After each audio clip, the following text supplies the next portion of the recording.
Hello guys, welcome back again to my channel bersama saya Hansen di sini dan seperti biasanya setiap harinya saya akan buatkan video seputar cryptocurrency. Apa kabar kalian hari ini semuanya? Semoga dalam keadaan yang baik-baik saja.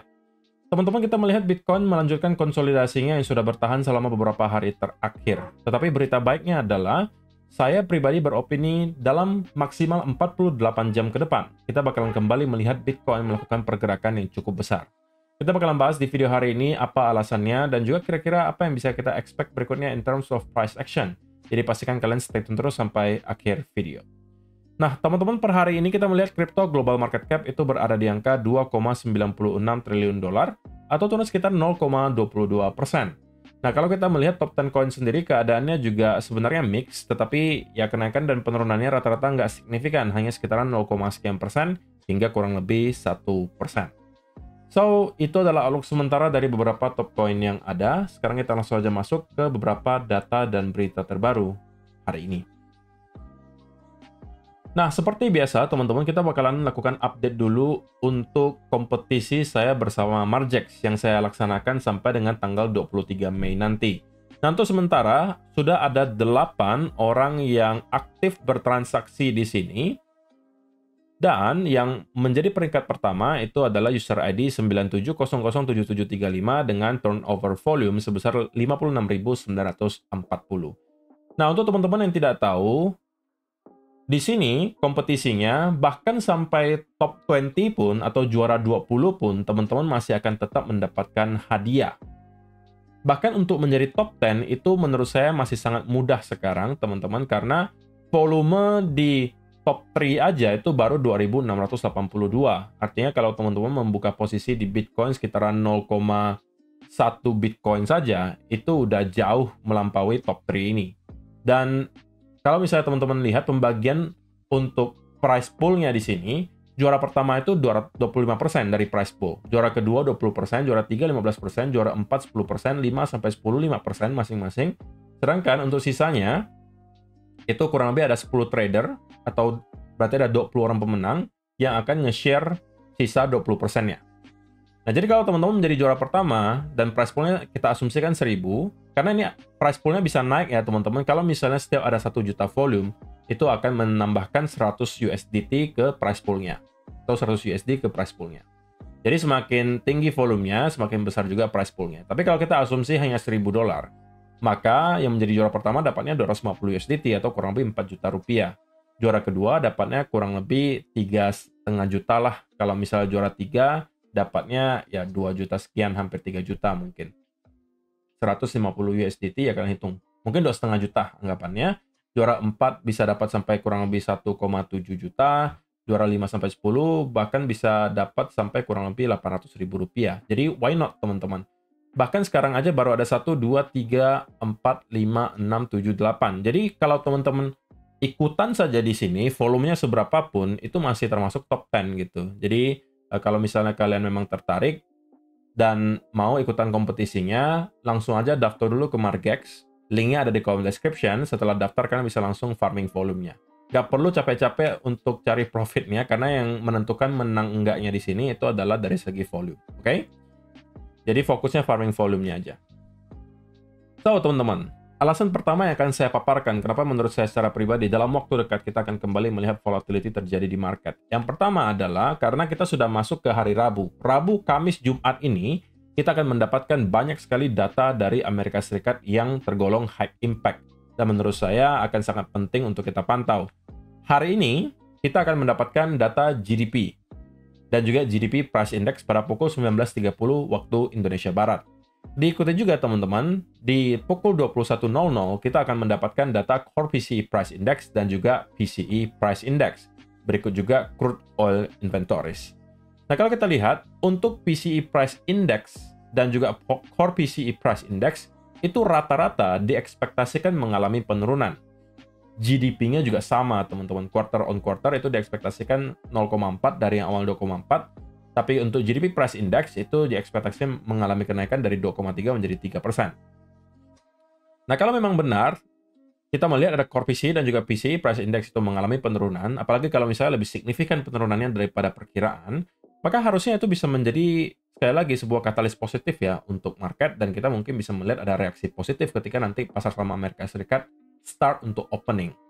Dan itu juga tentunya bisa berdampak baik ya ke cryptocurrency, khususnya Bitcoin, karena kita tahu bahwa pergerakan harga Bitcoin selama kurun waktu 3-4 bulan terakhir itu cenderung sangat terkorelasi terhadap S&P 500. Jadi kita sangat harapkan tentunya S&P 500 juga price action-nya mendukung supaya kita bisa melihat rally dari Bitcoin ini awet gitu. Kita nggak mau melihat S&P dalam waktu dekat tiba-tiba sell off signifikan lagi, karena itu bisa jadi berarti Bitcoin juga akan ikutan ketarik. Jadi ini adalah beberapa data untuk hari ini. Bahkan besok dan juga lusa itu masih ada banyak sekali data yang cukup penting. Kalau misalnya kita lihat besok, itu ada data ISM Manufacturing PMI, kemudian ada Continuing Jobless Claim dan juga Initial Jobless Claim. Diikuti hari Jumatnya, teman-teman, kalau kita lihat ada data NFP dan juga Unemployment Rate. Jadi kita melihat dari hari ini sampai dengan Jumat, itu beruntun akan ada data penting dari Amerika Serikat. Itu adalah alasan pertama kenapa menurut saya akan ada volatility dalam waktu dekat. Berikutnya, berita baik kembali datang untuk Bitcoin. Setelah kita melihat ada banyak sekali perusahaan kemarin yang sudah mulai menyadari bahwa mungkin mereka harus gitu ya untuk segera menerapkan sesuatu yang mulai emerging sekarang, udah mulai hype, yaitu adalah para perusahaan-perusahaan ini start untuk membeli Bitcoin, dan biasanya itu akan berpengaruh baik ke harga sahamnya. Nah, ini udah kita bahas berkali-kali sebelumnya, teman-teman, bahwa ketika kita melihat ada perusahaan-perusahaan yang mulai melakukan hal tersebut dan harga sahamnya meroket hanya atas dasar pengumuman bahwa mereka membeli Bitcoin, apa ada alasan bahwa perusahaan-perusahaan lain tidak melakukan hal yang sama? Ya kan? Dan bisa kita bayangkan kalau misalnya semakin banyak perusahaan yang terus melakukan passive buying, artinya mereka terus-menerus membeli tanpa menjual, maka itu menjadi sumber demand baru untuk Bitcoin yang sangat besar.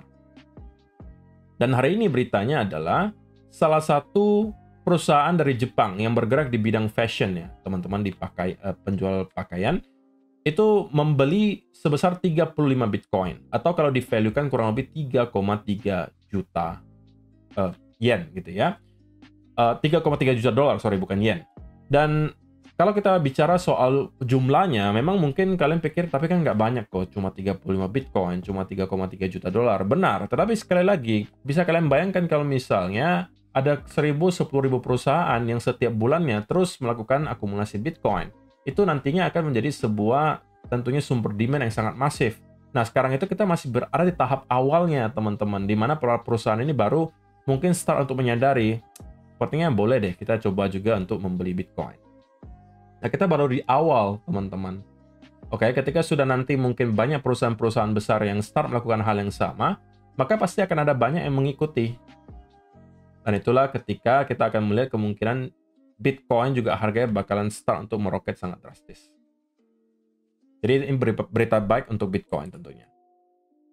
Yang berikutnya, sumber demand lain tentunya adalah spot Bitcoin ETF. Kita melihat BlackRock lagi-lagi melakukan pembelian yang tidak kecil sebesar 2.270 Bitcoin. Dan sekarang mereka sudah secara total ya, nge-hold kurang lebih 600.000 Bitcoin. Bayangkan teman-teman, dalam kurun waktu 1,5 tahun terakhir, mereka berhasil melakukan akumulasi 600.000 Bitcoin. Itu baru satu institusi, teman-teman. Belum kalian hitung yang lain lagi.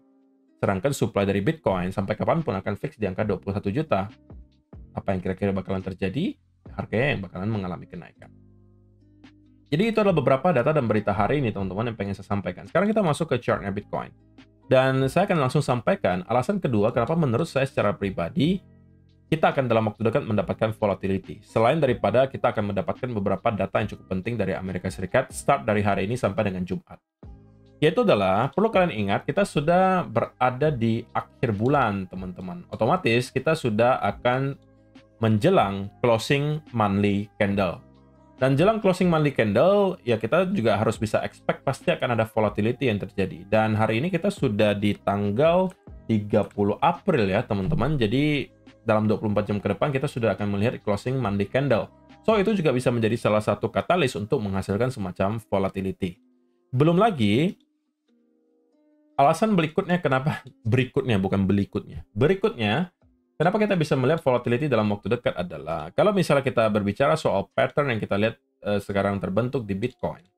Maka ini cenderung lebih mirip ke arah ascending triangle, teman-teman, di mana kita terus membentuk yang namanya higher low, tetapi di atasnya kita selalu mendapatkan area horizontal resistance yang sama. Itu adalah karakteristik dari pattern ascending triangle. Nah, lalu pertanyaannya, kenapa bisa dalam waktu dekat akan ada volatility? Karena ujung dari pattern ini kemungkinan ada di tanggal 2 atau 3 Mei, teman-teman. Saya nggak expect kita bakalan sampai ke ujung banget gitu ya. Jadi mungkin tidak akan sampai tanggal 4 Mei. Antara besok atau lusa, saya rasa itu sudah menjadi maksimum, di mana kita sudah akan melihat breakout-nya terjadi. Bahkan dari hari ini pun kita sudah bisa melihat hal tersebut terjadi. Jadi itulah kenapa saya sebutkan ini sebagai fase calm before storm di Twitter.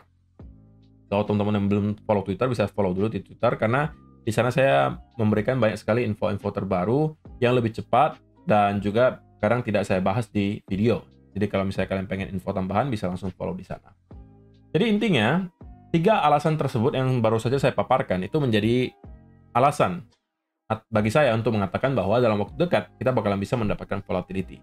Yaitu adalah data penting dari Amerika Serikat, kemudian ada closing monthly candle, yang ketiga juga akan ada breakout dari pattern ascending triangle ini. Jadi bersiaplah kalau teman-teman yang merupakan traders, harusnya dalam waktu dekat kita akan kembali melihat volatilitas, akan ada volume, dan biasanya itu bisa menghasilkan peluang. Nah, kalau bisa bicara soal apa yang kira-kira bisa kita expect berikutnya in terms of price action, maka saya harus jawab dari segi teori dulu ya, teman-teman. Dari segi teori, kalau kita berbicara soal ascending triangle, itu adalah pattern bullish tentunya. Oke, kalau yang versi bearish-nya, itu adalah descending triangle namanya. Oke, yang bentukannya seperti ini. Kalau yang kita lihat sekarang, itu adalah ascending triangle, which is adalah pattern bullish. So, secara probabilitas, harusnya lebih besar ke arah bullish. Tetapi tentunya setiap pattern itu perlu yang namanya validasi, teman-teman. Nah, validasi dari pattern ascending triangle ini tentunya adalah jika kita berhasil breakout di atas area trendline atasnya. Dan dari sana kita bisa expect Bitcoin untuk melanjutkan kenaikan. Dan kali ini minimal ya hit ke angka 96 atau 97. Saya rasa tidak akan berhenti di 96 kali ini, teman-teman. Kenapa? Karena kita telah mengalami konsolidasi yang cukup lama di range 95 sampai 93 roughly.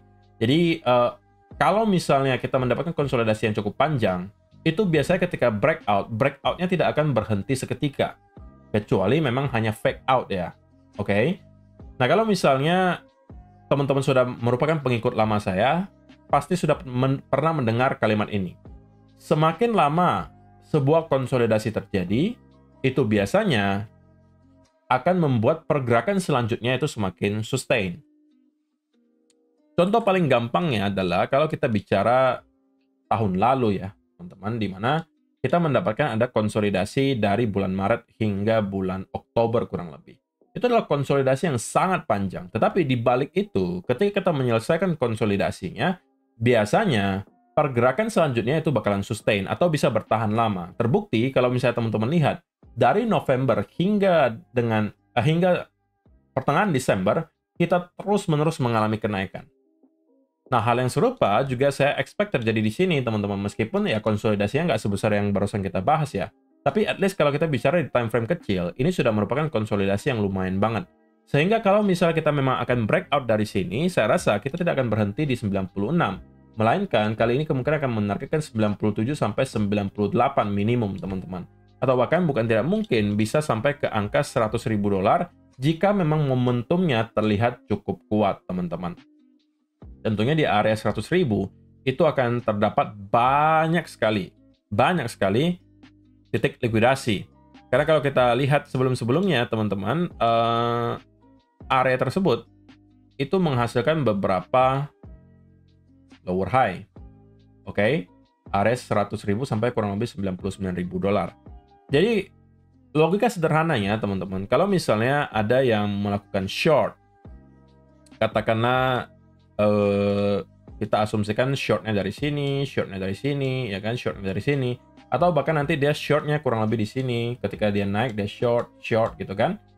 Logika sederhananya, stop loss-nya kira-kira bakalan di mana? Maka jawaban paling logisnya menurut saya adalah sedikit di atas angka 100.000.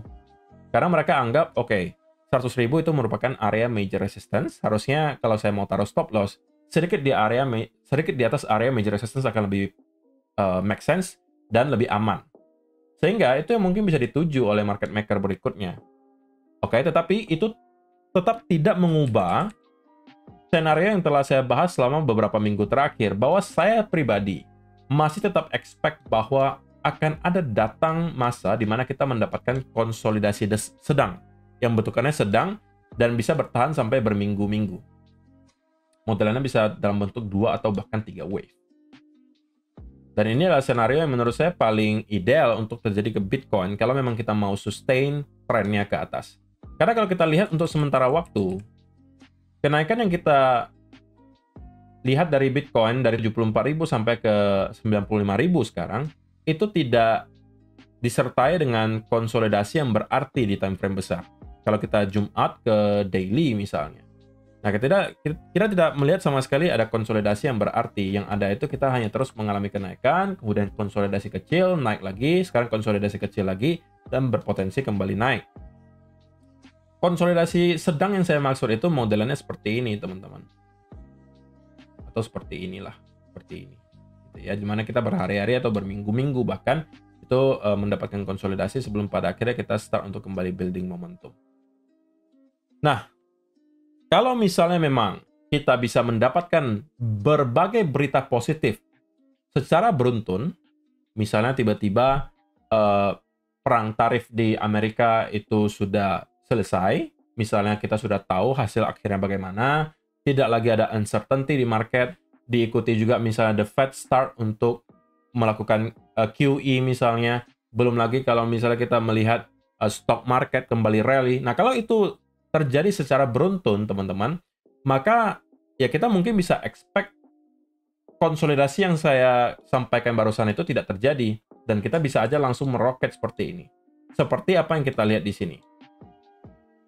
Tapi itu bukan skenario yang menurut saya probabilitasnya paling tinggi, karena harus ada banyak hal yang terjadi sebelum kita bisa expect ada pergerakan seperti itu. Jadi yang menurut saya masih lebih tinggi probabilitasnya adalah in the midterm, kita masih akan rally sedikit, and then start untuk mendapatkan konsolidasi sedang, baru lakukan rally. Itu yang lebih baik menurut saya. Oke? Jadi kesimpulannya teman-teman, in the short term, kita berada di pattern ascending triangle ini, which adalah pattern bullish tentunya, yang membuat saya berarti short term biasnya akan ke arah bullish, karena secara teori ascending triangle itu merupakan pattern bullish. Nah, kesimpulan kedua, untuk midterm, saya masih mempunyai opini bahwa kenaikan yang kita lihat kali ini kemungkinan akan menjadi push terakhir, bisa sampai minimal 97-98 atau maksimal $100.000. Dan dari sana kita akan start mendapatkan konsolidasi besar sebelum pada akhirnya kita kembali melakukan rally. Kesimpulan ketiga, invalidasi dari skenario bullish untuk short term kita adalah kalau ternyata yang terjadi bukan yang breakout, tetapi breakdown. Maka kalau ini yang terjadi, kita bisa expect Bitcoin untuk minimal hit ke area 91 sampai $90.000 atau bahkan sedikit spike di bawah area tersebut menuju 89-an untuk menjemput semacam liquidity dan pada akhirnya start untuk kembali recover. Tapi sebelum hal ini terjadi, short term bias saya bullish, mid term itu netral. Kenapa? Karena saya masih expect akan ada konsolidasi sedang yang baru saja saya sebutkan. Oke? Sekali lagi teman-teman, jangan sampai lupa untuk ikutan kompetisi saya dengan Margex yang akan berlangsung hingga tanggal 23 Mei nanti. Yang ikutan sekarang baru 8 orang. Oke, sayang banget. Karena hadiahnya itu sampai 20 orang. Jadi bahkan kalau teman-teman ikutan sekarang cuma trading sedikit pun, dan total yang ikutan nanti misalnya cuma 20 orang, ya semuanya dapat hadiah gitu. Sekarang yang ikutan baru 8. Jadi sekarang kalau kalian ikut saja, itu sudah pasti masih masuk top 10. Karena yang ikutan baru 8. Nah, semakin tinggi volume kalian, tentunya semakin besar kesempatan kalian untuk menjadi yang pertama. Yang mendapatkan hadiah minimal kurang lebih 4 juta lebih. Karena itu 250 USD ya. Price poolnya kan $1.000. Jadi juara pertama 250 USD, juara 2 200 USD, juara 3 150, dan seterusnya. Kalian bisa lihat aja atau baca yang tadi sudah saya sampaikan di awal video. Tapi pastikan jangan sampai kelewatan karena sayang banget. Linknya sudah saya sediakan di kolom description kalau misalnya kalian mau daftar ke Margex dan kalian bisa langsung start untuk farming volumenya. See you in the next video, guys. Bye-bye.